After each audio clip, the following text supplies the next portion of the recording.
Yesus sendiri mengatakan, engkau tidak akan melihat aku lagi. Satu, waspadalah terhadap penyesat yang datang kepadamu memakai namaku. Salam satu Tuhan. Sahabat dimanapun berada, saya mohon untuk mensubscribe, like, dan juga men-share channel kita ini. Silakan Bu Karyana. Ya, selamat malam semua. Malam. Bang Juma, Matius 28. Nggak tahu siapa dia. Yesus Bang Juma.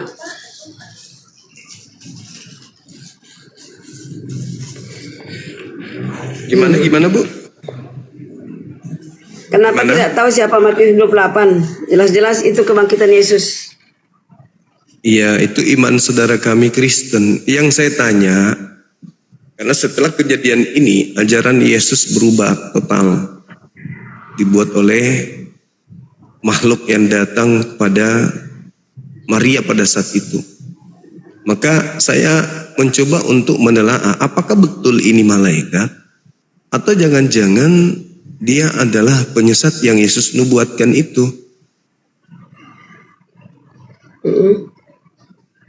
Karena setelah dia datang,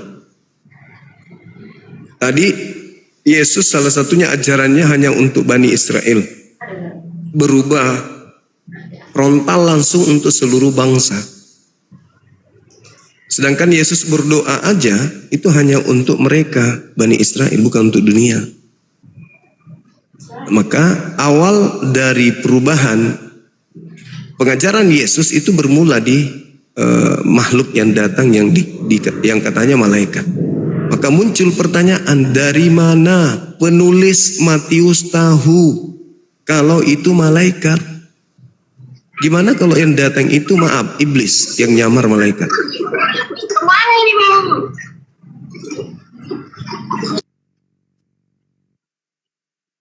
Karena segala-galanya berubah. Yang tadinya Torah menjadi batal. Yang tadinya sunat perjanjian kekal berubah.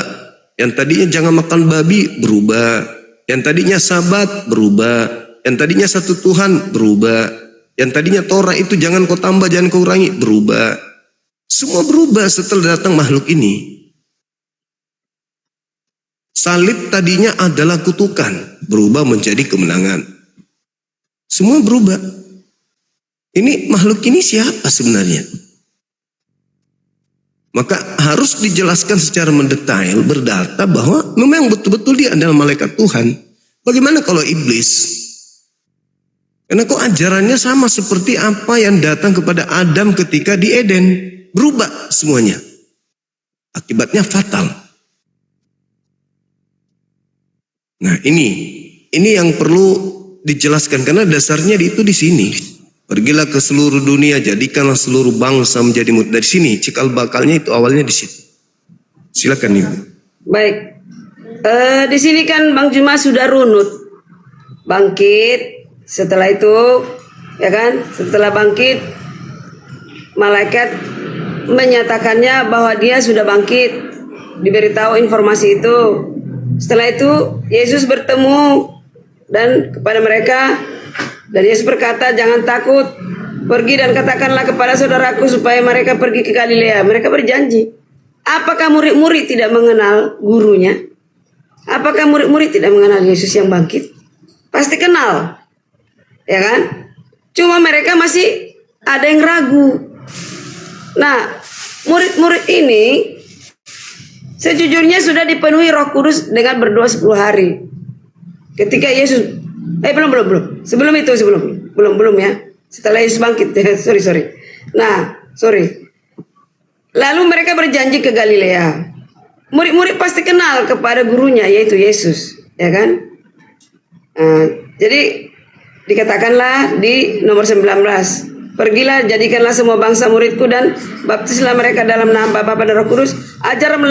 Ajarlah mereka melakukan segala sesuatu yang telah kuperintahkan kepadamu. Dan ketahuilah aku menyertai kamu senantiasa sampai pada akhir zaman. Memang itu tujuan utamanya. Aku menyertai kamu sampai pada akhir zaman, sampai dia datang. Itu yang dinanti-nantikan semua umat Kristen, Bang Juma. Jadi jangan Bang Juma kocok-kocokan. Kristen itu tidak pernah oleng-oleng. Tidak pernah oleng. Sekali Yesus tetap Yesus. Mati pun jadi. Itu yang diajarkan oleh Yesus kepada murid. Yesus mengedukasi kepada murid. Murid mengedukasi kepada umat-umat. Yaitu termasuk sampai kepada kebangkitannya. Lalu setelah bangkit, Yesus datang kepada Paulus, sama dengan edukasi yang sama. Jadi tidak ada yang diragukan di sini, ya. Dengan setelah sahabat lewat menjelang menyingsing fajar pada hari pertama minggu itu, pergilah Maria Magdalena dan Maria yang lain melihat kubur. Maka terjadi gempa bumi. Dari gempa bumi ini semua menyaksikan loh, ya. Bahwa orang-orang zaman itu pun orang Romawi menyaksikan, ya kan, gempa bumi yang hebat. Sebab malaikat Tuhan turun dari langit, datang ke batu itu menggulingkan lalu duduk di atasnya. Itu suatu keajaiban, Bang Juma. Itu keajaiban dan disaksikan oleh mereka-mereka. Gitu kan? Yang menyaksikan siapa? Perempuan-perempuan, Maria Magdalena dan teman-temannya. Dan malaikat itu berkata, jadi apa yang diragukan di sini? Tidak ada yang diragukan Kristen. Jadi begini Bang Juma, kalau saya hanya sebentar saja ya. Kalau kalian kebanyakan di Islam membahas tentang kerohanian dalam hal ilmiah dan sains dan ilmu pengetahuan, tidak akan dapat. Karena kita itu adalah melalui keilahian dan roh yang berbicara ke hati masing-masing. Begitu Bang Juma. Jadi kalau kalimat enggak ilmiah, tidak logika, tidak masuk akal, ya betul. Betul tidak masuk akal. Manusia yang lahir, Tuhan yang lahir menjelma menjadi manusia, lahir dari manusia dosa yaitu Maria. Benar. Jadi enggak ada yang diragukan di situ Bang Juma. Benar-benar itu adalah keajaiban dan bukan ilmiah. Itu di luar dari nalar manusia, di luar dari ilmiah. Jadi apa yang diragukan lagi? Silakan. Saya pribadi tidak pernah ragu. Saya yakin kok bahwa yang datang di situ bukan malaikat. Yang datang kepada Maria itu bukan malaikat dan itu bukan Yesus. Kenapa? Saya jangan menggunakan Al-Quran terlalu tinggi derajatnya untuk mematahkan argumentasi Bible. Tapi dengan Bible itu sendiri. Matius 23 jelas Yesus mengatakan apa di sana? Nomor 39. Engkau tidak akan melihat aku lagi. Sampai engkau berkata, diberkatilah dia yang datang dalam nama Tuhan.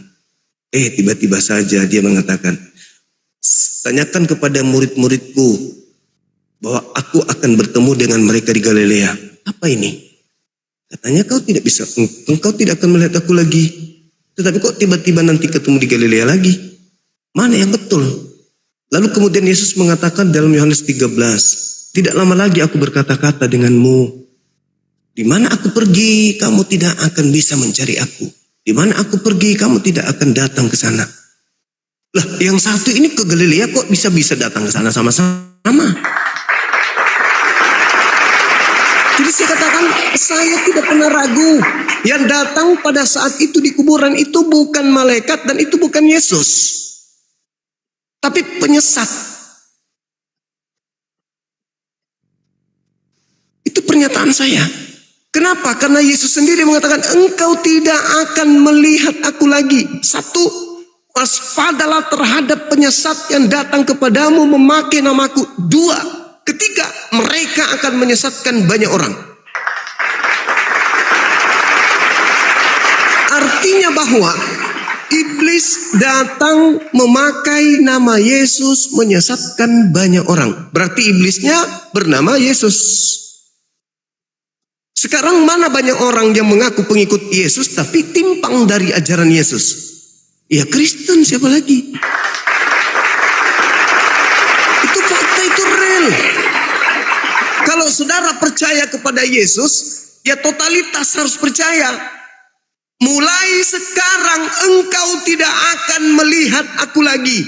Matius 23. Matius 28, 24, 25, 26, 27, 28. 5 bab kemudian diceritakan oleh pengarang Matius.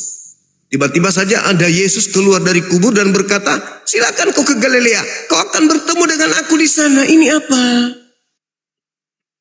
Supaya mereka pergi ke Galilea, di sanalah mereka akan melihat aku. Woi, Matius 23, engkau tidak akan melihat aku lagi. Tiba-tiba saja ada orang keluar dari kubur, jangan takut, pergi, katakan kepada saudara-saudaraku supaya mereka pergi ke Galilea. Di sanalah mereka akan melihat aku. Yang asli mengatakan kau tidak akan melihat aku lagi. Sampai engkau berkata, diberkatilah dia yang datang dalam nama Tuhan. Makanya di dalam Matius 28 itu, murid-murid sebagian ragu.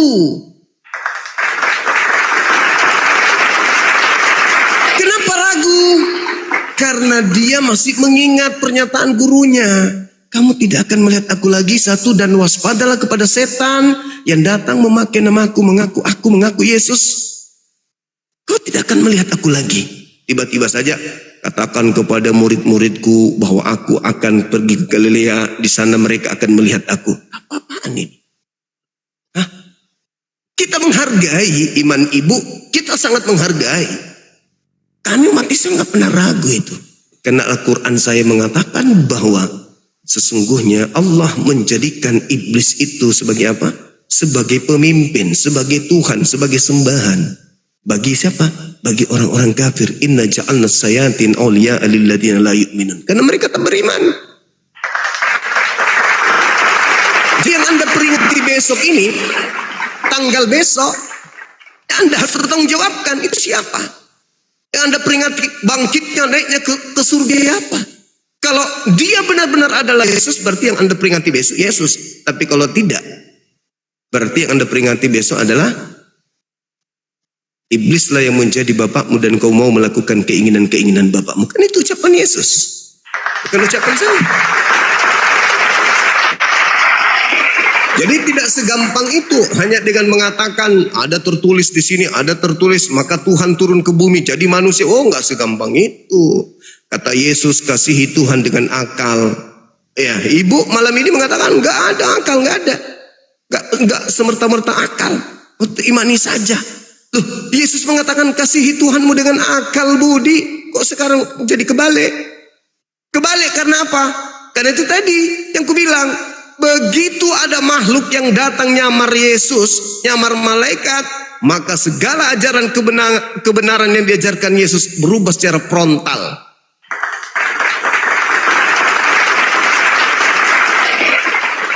Yesus mengatakan Bapak tidak bisa kau lihat, Bapak tidak bisa kau dengar, dan seterusnya. Sekarang berubah, Bapak bisa kau bunuh, katanya. Apa ini? Aku diutus hanya kepada domba yang sesat dari umat Israel. Sampai wanita Kanaan pun disebut anjing. Tidak layak roti yang disediakan kepada anak diberikan kepada anjing, katanya. Alamak. Tapi ujung-ujungnya, pergilah ke seluruh dunia, jadikanlah seluruh bangsa menjadi murid. Apa-apaan ini? Seorang wanita Kanaan datang bersungut-sungut memohon pertolongan, sembuhkan anakku. Maaf, katanya, aku diutus, usir dia. Begitu ketemu, aku diutus hanya kepada domba. Tapi bukankah anjing makan remah-remah yang jatuh dari meja Tuhan? Betul, besar imanmu ibu, jadilah seperti apa yang engkau inginkan, yaitu anjing.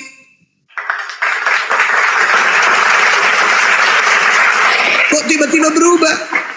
Pergilah ke seluruh dunia, jadikan seluruh bangsa jadi muridku. Alamak, apa ini? Nah, inilah bukti bahwa ya di era sekarang ini dibutuhkan kemudian ilmu akal sehat untuk menelaah kebenaran. Saya kira begitu Ibu Karyana, silakan.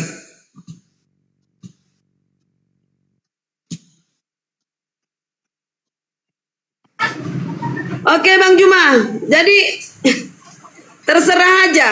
Yang jelas di Bible itu runtut, ya kan? Diikuti dengan Udah dia lurus dia ke sana. bodoh itu. Gak tahu dia rumah bau. Tahu lah. Kuliah. Mundur gak mundur.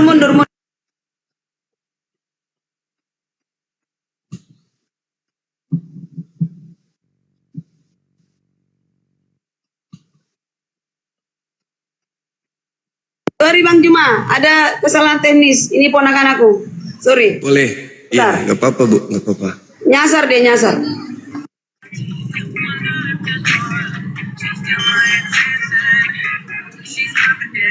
Halo, semangat malam, Sumanto. Sumanto.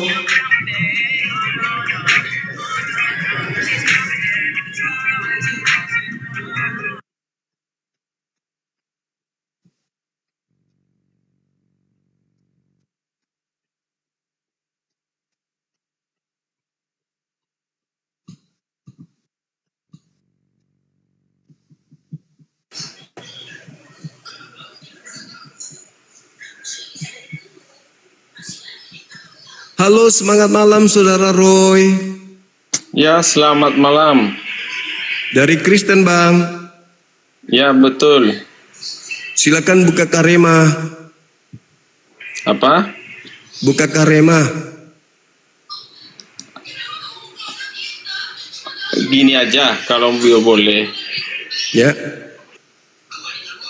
Kalau boleh, saya mau bernarasi atau menanggapi dengan ini. Ya, saya lanjut. Buka karemanya Bang. Biar diskusi kita.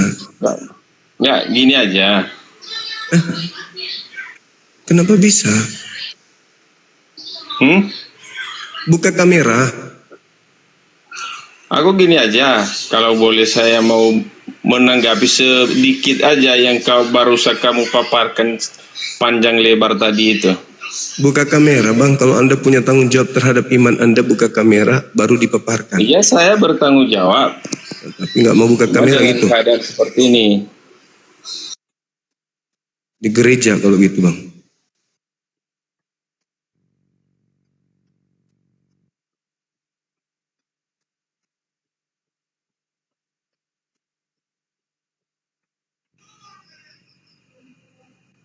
Halo, semangat malam. Halo. Halo.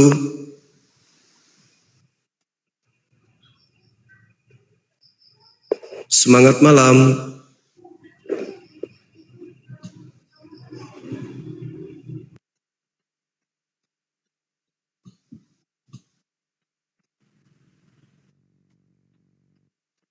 Halo, semangat malam.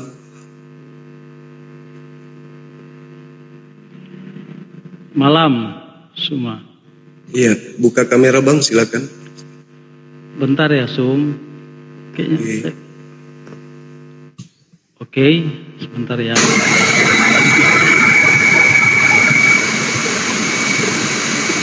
Halo, Saudara Ken. Ribut kali Bang.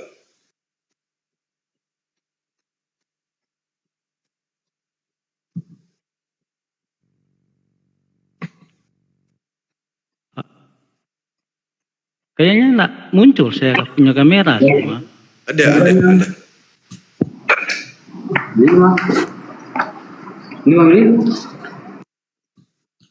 Ya, silakan Bang. Kalau saya di sini Sum nggak muncul. Kalau di Ada di sini. tapi saya nggak bisa muncul. Gimana ya? Di Ada HP kok. saya. Iya. Oh, biasanya jaringan itu biasanya. Kurang tahu ya. Gimana ya kalau kita nggak bisa konsentrasi ya. Coba turun ulang ya saya. Bisa? Boleh Bang, boleh. Oke.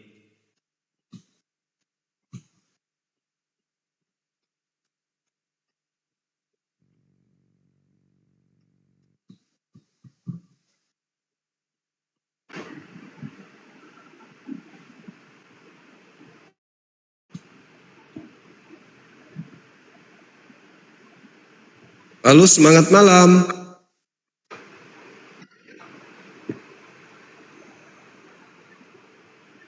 Halo. Assalamualaikum Bang Juma. Waalaikumsalam.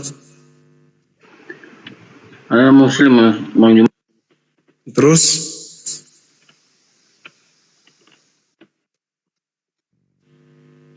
Ya, silakan Bang. Mungkin sudah bisa, jaringan mungkin udah bagus.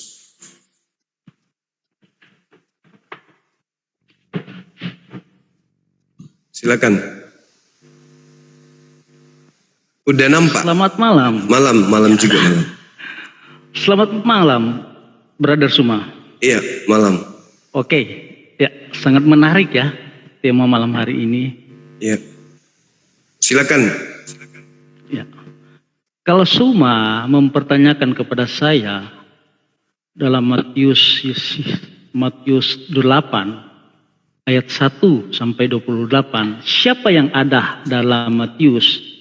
Jelas di situ dalam Matius 28 ayat pertama sampai 28 itu berbicara tentang sampai 20 aja Bang kalau Matius 28 itu. Iya.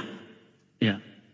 Di situ Yesus ketika dia bangkit dari kematian, yang bangkit itu adalah Yesus. Iya. Iya. Sebelum kebangkitan Bang, sebelum kebangkitan itu kan kita nggak nyebrang dulu.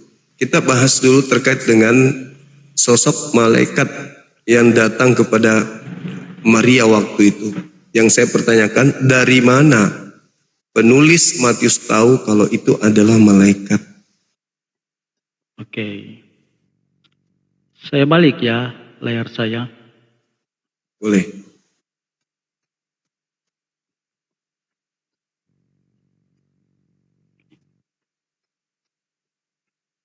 Gimana ya? Sebentar ya.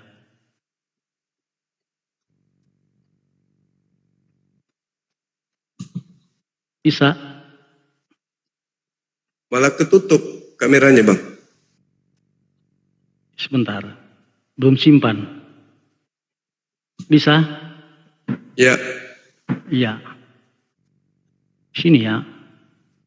Setelah hari Sabat lewat, menjelang menyingsingnya fajar pada hari pertama, minggu itu, pergilah Maria Magdalena dan Maria yang lain. Nah, Maria yang lain, kalau kita lihat dalam kitab Markus 16 ayat 1 sampai 8 itu adalah Maria ibu Yakobus. Oke. Menengok kubur itu, maka terjadilah gempa bumi yang hebat sebab seorang malaikat Tuhan turun dari langit dan datang ke batu itu dan menggulingkannya, lalu duduk di atasnya.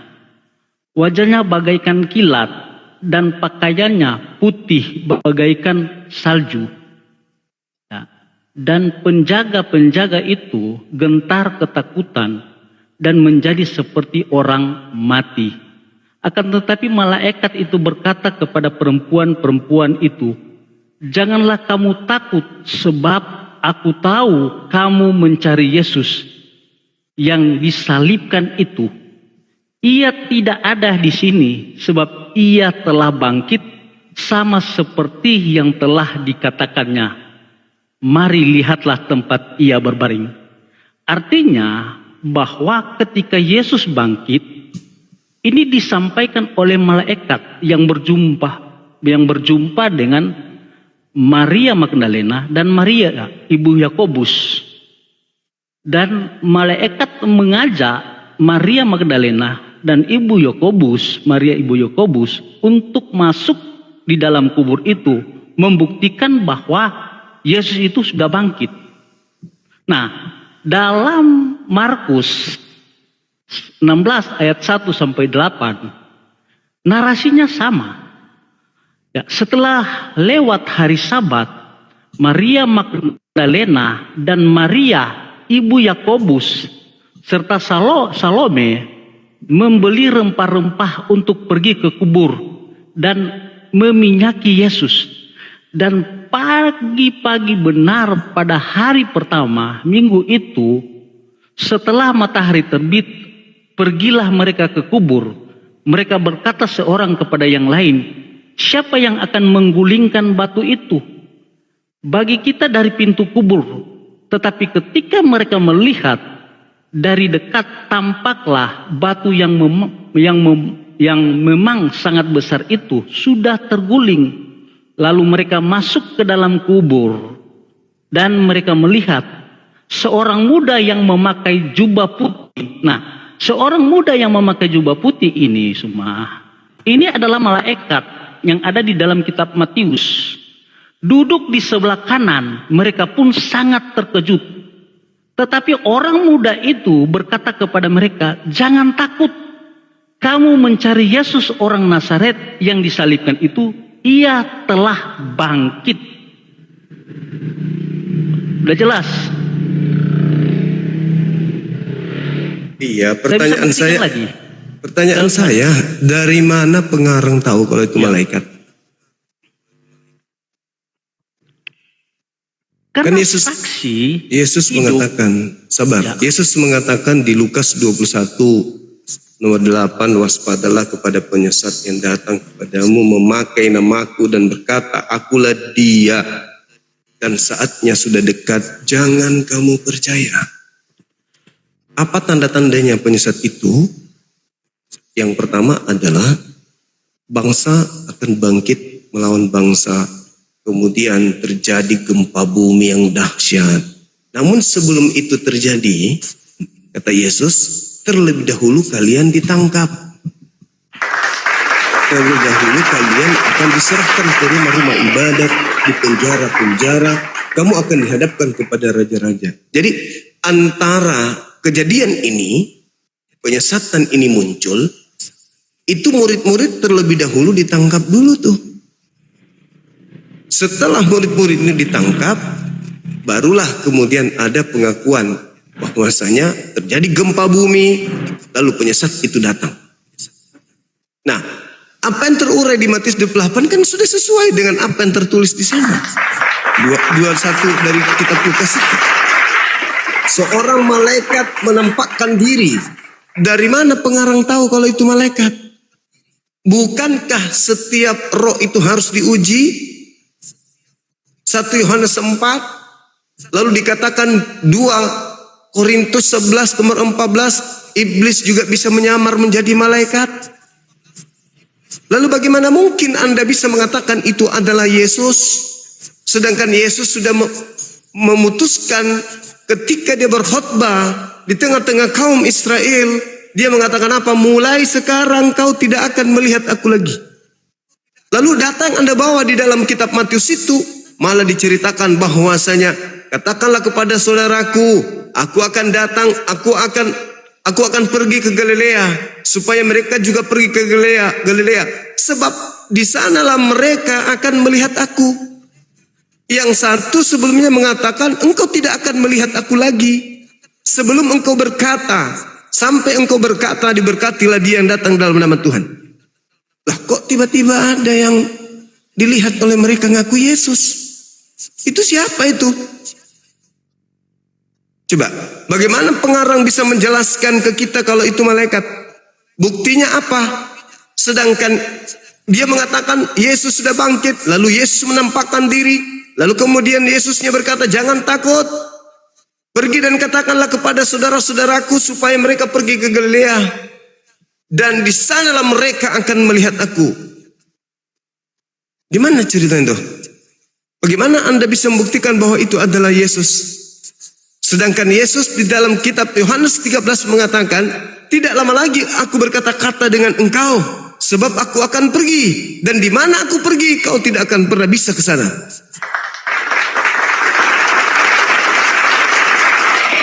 Lalu kenapa pergi Yesusnya ke Galilea? Kalau ternyata perginya ke Galilea, kenapa dia mengatakan kalian tidak akan pernah bisa ke sana? Kalau murid-muridnya ternyata bisa melihatnya di Galilea. Ini bukti bahwa yang datang kemudian di kuburan itu bukan malaikat dan itu bukan Yesus.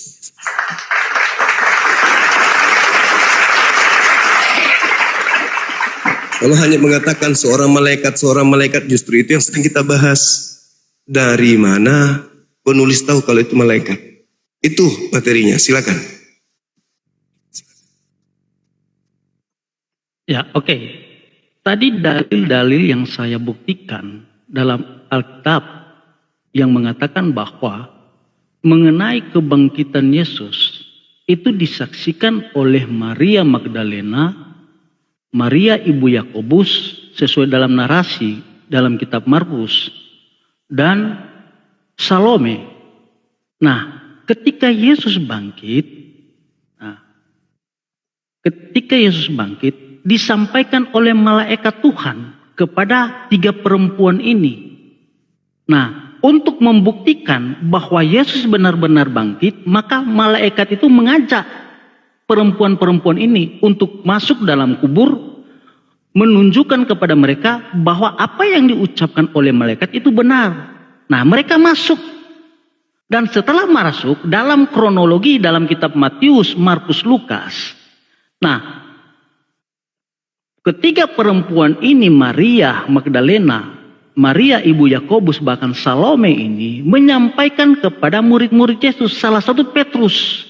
Dalam Injil Lukas, ketika Petrus mendengar hal ini, ya, untuk membuktikan benar-benar bahwa Yesus itu bangkit dari kematian, Petrus mengecek, ya, kubur dari Yesus itu. Nah, ketika Petrus masuk, memang ternyata bahwa memang kubur itu udah kosong. Artinya bahwa apa yang dilihat oleh 3 perempuan ini, Maria Magdalena, Maria ibu Yakobus, dan Salome itu, bahkan Petrus itu membuktikan bahwa kebenaran Yesus bangkit itu memang benar-benar terjadi. Nah, ketika ya di waktu kemudian ya Yesus berjumpa dengan murid-muridnya, ya, pastikan Yesus itu udah lama dengan murid-muridnya, udah berapa tahun, pasti murid-murid Yesus mengenal, ya, mengenai pribadi dari Yesus, baik dari fisik, wajah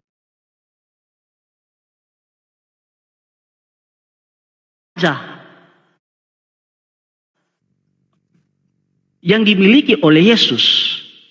Bahkan dalam Yohanes 20, sebentar ya saya baca, supaya kita lebih ada pembuktian. Yohanes 20 ayat yang ke-28. Ini bagaimana Yesus membuktikan kepada Thomas dalam Yohanes 20, saya undur di ayat 27. Ya. Kemudian Yesus berkata, atau ia berkata kepada Thomas, taruhlah jarimu di sini dan lihatlah tanganku. Ulurkanlah tanganmu dan cucukkan ke dalam lambungku. Dan jangan engkau tidak percaya lagi, melainkan percayalah. Dalam ayat 9, ya, Thomas menjawab Yesus, ya Tuhanku dan Allahku. Nah, Yesus berkata kepada Thomas, kata Yesus kepadanya, karena engkau telah melihat aku, maka engkau telah percaya. Berbahagialah mereka yang tidak percaya, yang tidak melihat namun percaya. Artinya, ketika Yesus berjumpa dengan murid-murid dan ketika Yesus membuktikan kepada Thomas, salah satu dari 12 murid itu, memang benar-benar bahwa ketika Yesus bangkit, ketika Yesus berjumpa dengan murid-muridnya, itu bukan hantu, bukan pribadi yang lain, melainkan Yesus sendiri. Nah, bagaimana semua menarasikan bahwa ini tidak benar? Tapi ini realita. Bahkan sebelum itu, dalam Yohanes 20 ayat 22, kepada murid-murid yang lain, ya sebentar ya. Kita undur dalam Yohanes 20 ayat 22. Ya, undur saja ayat 21. Maka kata Yesus, ya, sekali lagi damai sejahtera bagi kamu, sama seperti Bapa mengutus aku, demikian aku juga sekarang aku mengutus kamu. Dan sesudah berkata demikian, ia menghembusi mereka dan berkata, terimalah Roh Kudus. Ini kepada murid-murid yang lain selain dari Thomas. Nah, bagaimana semua menarasikan bahwa ini bukan Yesus, pribadi yang lain, bukan Yesus. Yesus bisa menghembusi murid-muridnya dengan Roh Kudus. Ini sesudah kebangkitan peristiwa. Apakah ini narasi ini adalah narasi yang bohong? Bahkan kalau saya membaca dalam kitab Injil yang lain, narasinya tetap sama mengenai kebangkitan. Suma. Gimana Suma? Ini saya sudah buktikan. Saya bertanya, dari mana pengarang tahu kalau itu malaikat, kok entah apa-apanya ini? Anda membaca narasi yang ada di situ, saya pun bisa membacanya kalau sekedar membaca. Saya bertanya, dari mana pengarang kitab Anda tahu kalau itu malaikat? Itu loh. Pengarang, sebentar ya. Pengarang dari Matius, Markus, Lukas, Yohanes. Oke lah, kamu bisa tolak Matius, Markus, bahkan Lukas. Tetapi Yohanes itu adalah saksi. Ya, saksi yang melihat langsung. Dan oke lah kalau kamu mengatakan bukan Yohanes, ya. Siapa yang menceritakan? Ya, Maria Magdalena lah. Pertanyaan dan saya, Maria, dari Ibu mana? Yakobus dan Salome. Dari mana Bahkan dia juga tahu kalau itu Petrus. malaikat? Di situ kan malaikat ketika berjumpa dengan 3 perempuan ini, ya, malaikat mengabarkan bahwa Yesus sudah bangkit, dan untuk membuktikan bahwa benar-benar Yesus bangkit, malaikat itu mengajak kepada 3 perempuan ini untuk melihat keberadaan yang ada di dalam kubur, apakah masih ada Yesus atau tidak. Tapi realita bahwa Yesus itu sudah tidak ada. Bahkan itu dikonfirmasi oleh Petrus. Ketika kabar ini disampaikan oleh Maria Magdalena, Maria ibu Yakobus, bahkan Salome, ketika mereka sampaikan kepada Petrus, Petrus mengecek ya kubur dari Yesus. Ternyata benar bahwa Bukan kubur itu sudah kosong. Artinya, iya bangkit, Yesus memang sudah bangkit. Orang itu ngaku Yesus. Bahkan yang datang kepada Maria di situ juga ngaku malaikat katanya. Pertanyaan saya bukan di situ. Saya pun bisa baca. Yesus berkata, bisa aku baca. Lalu malaikat itu berkata, bisa aku baca. Pertanyaan saya, dari mana pengarang kitab Anda tahu itu malaikat? Sedangkan iblis juga bisa mengaku malaikat. kan dari saksi mata. Justru saksi matanya ini yang ditanya. Dari mana saksi mata tahu itu malaikat? Maria Magdalena bukan saksi mata dan menyampaikan itu kepada penulis. Dari Karena mana Yesus dia tahu itu- kalau itu malaikat?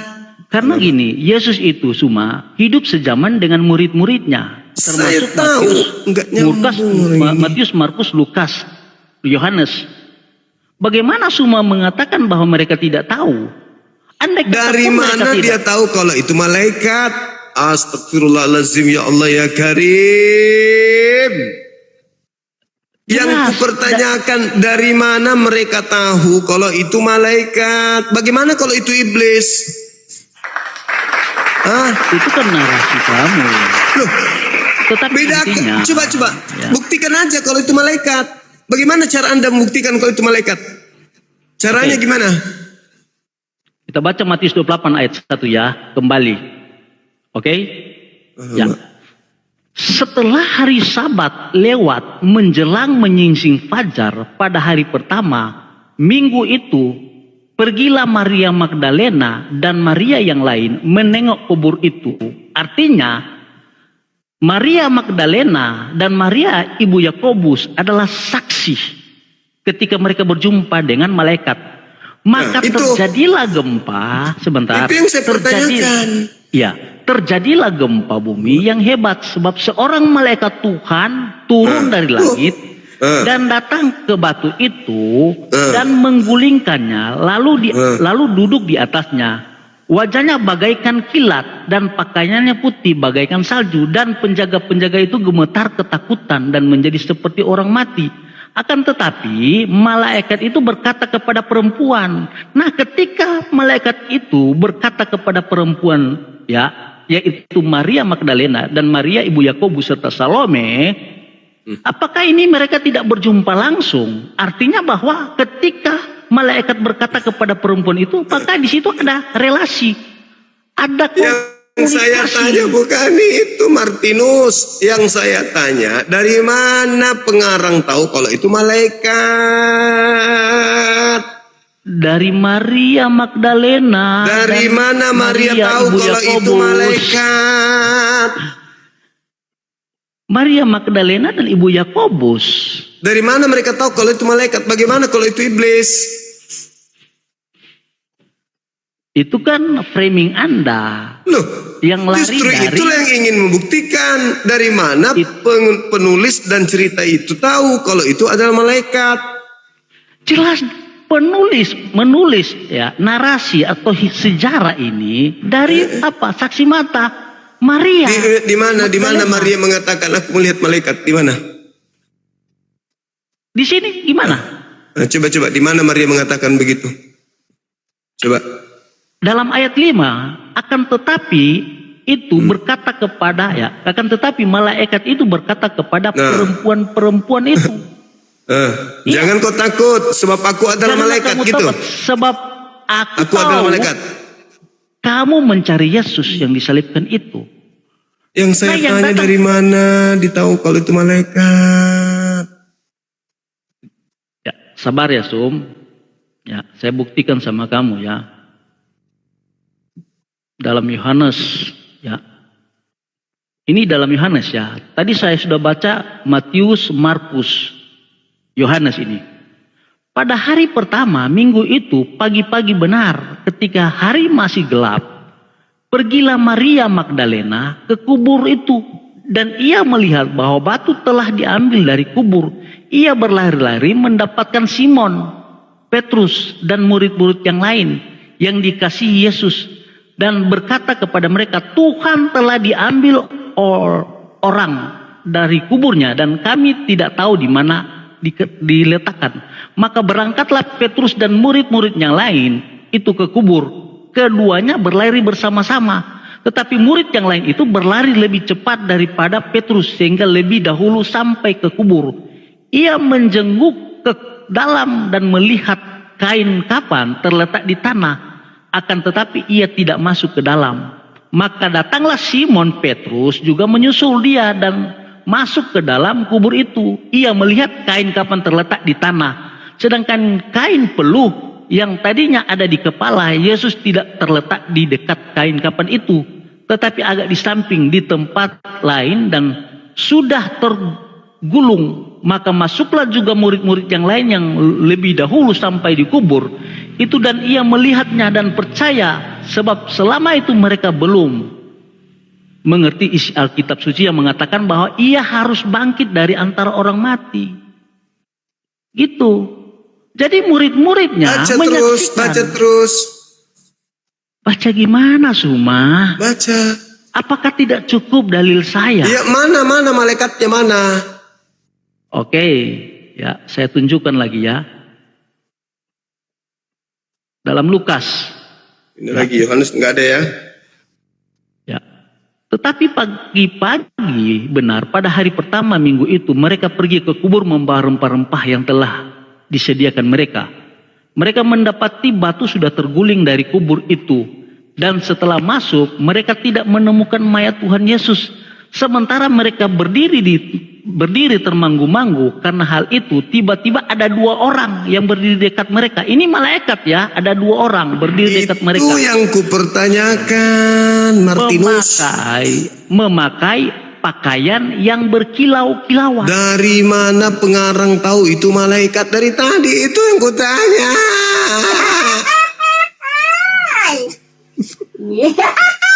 Dari saksi hidup yang melihat kebangkitan dari Yesus, Maria Magdalena, Maria saksi Ibu Yakobus. Ini dari mana tahu kalau itu malaikat? Aduh, susah.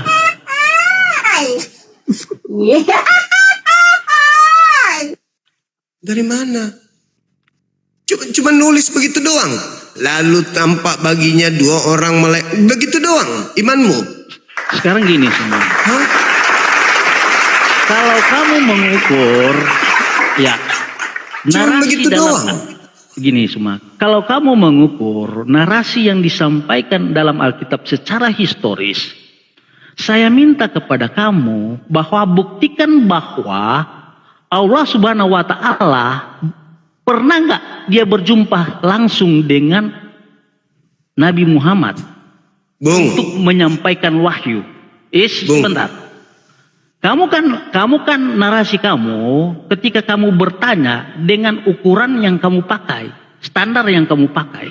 Nah, standar yang kamu berikan kepada saya itu yang saya ukur sama kamu lewat pertanyaan. Buktikan kepada saya ya kapan dan di mana ketika Nabi Muhammad berjumpa dengan Allah Subhanahu wa Ta'ala ya dan menyampaikan wahyu kepada Nabi. Buktikan. Kita diskusi dua arah. Karena gini, sudah 4 dalil yang saya tunjukkan sama kamu.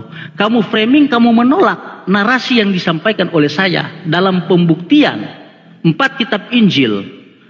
Bahwa di situ ada malaikat, ada 3 perempuan, ada murid-murid Yesus, salah satunya Petrus. Bahkan dalam Yohanes 20 ayat 28, ya, Thomas membuktikan apakah Yesus itu benar-benar bangkit atau tidak. Yang saya tanya apa? Dari mana pengarang tahu kalau itu malaikat? Nah, pertanyaan kembali Suma, bagaimana ya Al-Quran membuktikan bahwa yang berjumpa dengan Muhammad itu benar-benar Allah Subhanahu wa Ta'ala? Bung, Nabi Muhammad Sallallahu Alaihi Wasallam itu yang menerima wahyu. Nabi Muhammad yang menjelaskan, yang datang kepadaku adalah malaikat Jibril.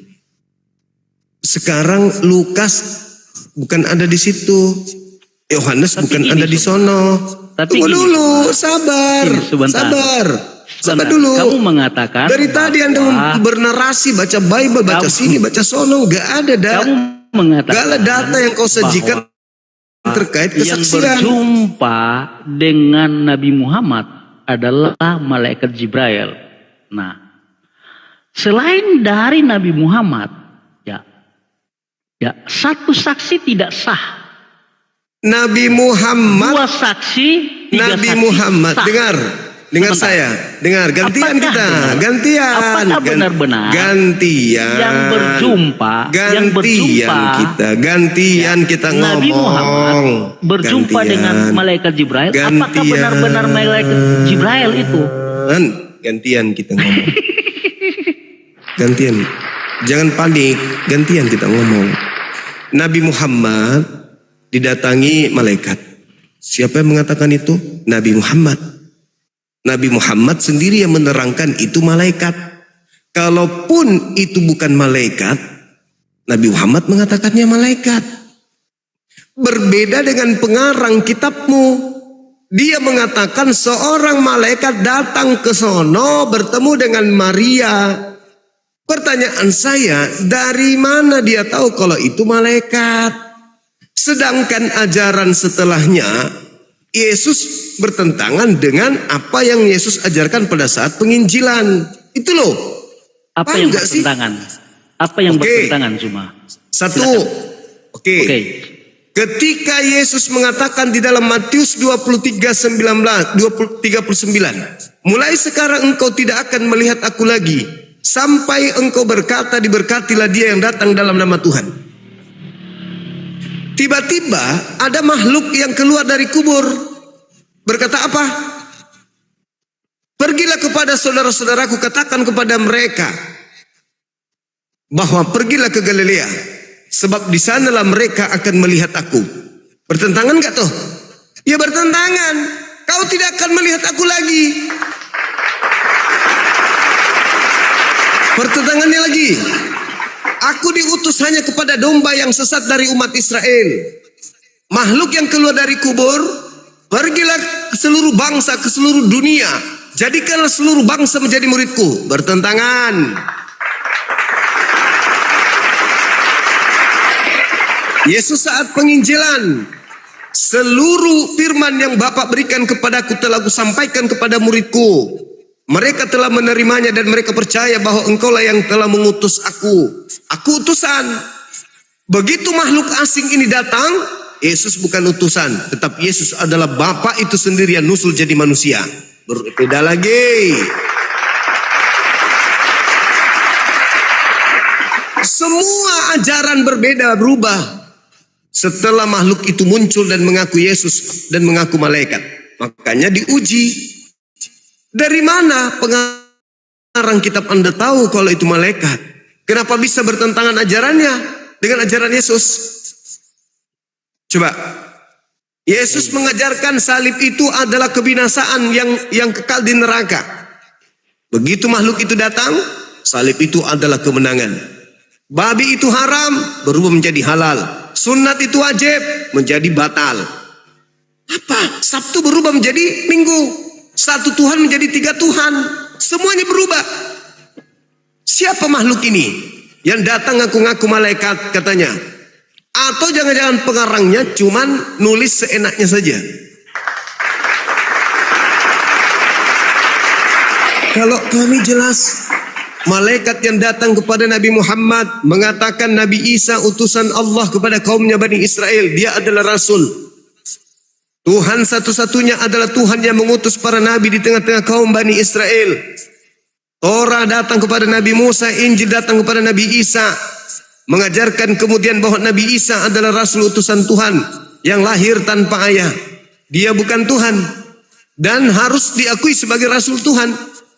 Yesus mengatakan, aku Rasul Tuhan. Tidak ada yang bertentangan. Torah hanya untuk Bani Israel. Begitu makhluk itu datang, Torah untuk seluruh bangsa. Gimana cerita itu? Tapi itu satu aja dulu. Ketika Yesus melakukan penginjilan kepada murid-muridnya, dia mengatakan dengan sangat jelas, kau tidak akan melihat aku lagi. Kok tiba-tiba ada makhluk dari kuburan, suruh mereka ke Galilea, di sanalah mereka akan melihat aku. Ya, ada apa ini?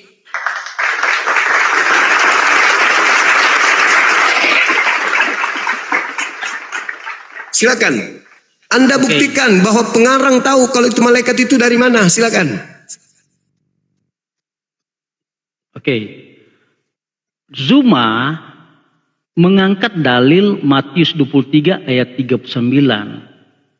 Di sini berkata, dan aku berkata kepadamu, mulai sekarang kamu tidak akan melihat aku lagi. Hingga aku berkata, diberkatilah dia yang datang dalam nama Tuhan. Artinya, kalau Yesus mengatakan seperti ini, bahwa mulai sekarang kamu tidak akan melihat aku lagi, bukan berarti bahwa murid-murid Yesus ketika dia mati, murid-murid Yesus tidak akan melihat lagi Yesus. Nah, dalam narasi frasa selanjutnya, hingga kamu berkata, diberkatilah dia yang datang di dalam nama Tuhan.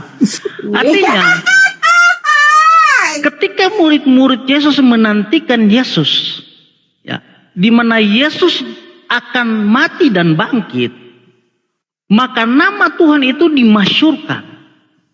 Nah, ketika nama Tuhan itu dimasyurkan, maka kebangkitan terjadi di mana sudah tidak lagi ragu apa yang dinarasikan oleh Yesus. Bentar ya. Kau tidak akan melihat aku lagi. Yang mengatakan bahwa dalam 3 hari aku akan membangunkan kembali bait Allah yang dirobohkan oleh Yesus. Dan di narasi itu dalam Injil Matius itu berbicara mengenai kebangkitan, kematian dan kebangkitan dari Yesus. Engkau tidak akan melihat aku lagi. Berarti yang dilihat di Galilea ini siapa? Dia adalah Yesus, bukan berarti dalam narasi ini. Dan aku berkata kepadamu, mulai sekarang kamu tidak akan melihat aku lagi. Bukan berarti bahwa Yesus tidak pernah dilihat oleh murid-murid. Tetapi Dumpala, kau tidak akan melihat aku lagi. Oh, kau ngarang-ngarang. Kenapa kau ngarang? Kamu berkata, diberkatilah dia yang datang. Ada nggak ucapan murid-murid begitu? di Galilea? Ada nggak? Tapi kenyataan Ah, murid-murid Yesus berjumpa dengan iya berjumpa. Padahal Yesus mengatakan engkau tidak akan melihat aku lagi. Mana yang betul? ini kan kutipan Yesus dalam Mazmur ini. Diberkatilah dia yang datang dalam nama Tuhan. Kami memberkati kamu dalam nama Tuhan. Apa nyambungnya orang ini? Udah kamu ini dulu, kamu cuci otak, reparasi otak dulu. Mati. Nyambung kau, nggak ada ilmu kau. Pikir ada perubahan aneh.